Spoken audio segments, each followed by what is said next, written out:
দর্শক, সারা দেশে চলছে অপারেশন ডেভিল হান্ট অভিযান। এই অভিযানের শুরুতেই একই কাণ্ড ঘটিয়েছেন সেনাবাহিনী ও পুলিশ প্রশাসন। কয়েকজন পুলিশ সদস্য সহ ছাত্রলীগের শতাধিক নেতা কর্মী আটক হয়েছেন। কারা কারা আটক হয়েছেন এই ভিডিওতে দেখতে পারবেন। এই ডেভিল হান্ট অপারেশনের মূল উদ্দেশ্য কি, কোথায় কোথায় এই অভিযান চলছে জোরদার ভাবে এই ভিডিওতে রয়েছে, না টেনে দেখতে থাকুন। চ্যানেলে নতুন হলে সাবস্ক্রাইব করে রাখবেন, একটি লাইক। ডেভিল হান্ট নামে যে অভিযান শুরু করেছে আইন শৃঙ্খলা রক্ষাকারী বাহিনী, সেই অভিযানের শুরুতেই চমক দেখিয়েছেন তারা। ছাত্রলীগের অনেক নেতা কর্মী এমনকি কয়েকজন পুলিশ সদস্য সহ অনেকেই আটক হয়েছেন।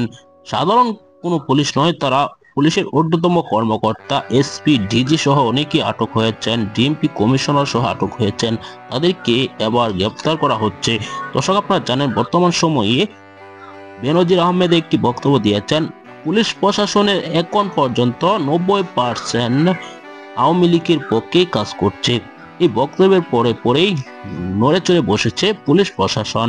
বর্তমান সময়েও যদি পুলিশ প্রশাসনে আওয়ামী লীগের দোসররা কাজ করে, তাহলে কিভাবে ছাত্র সমাজ এগিয়ে যাবে তাদের এই অন্তর্বর্তীকালীন সরকার নিয়ে?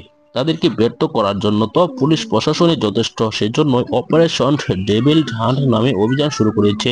আগে তারা অপারেশন চালিয়েছেন, তারা ম্যাজিস্ট্রেসি পাওয়ার পেয়েছিলেন সেনাবাহিনী। এখন তাদের পাওয়ার পাওয়ার পর তোলপাড় সৃষ্টি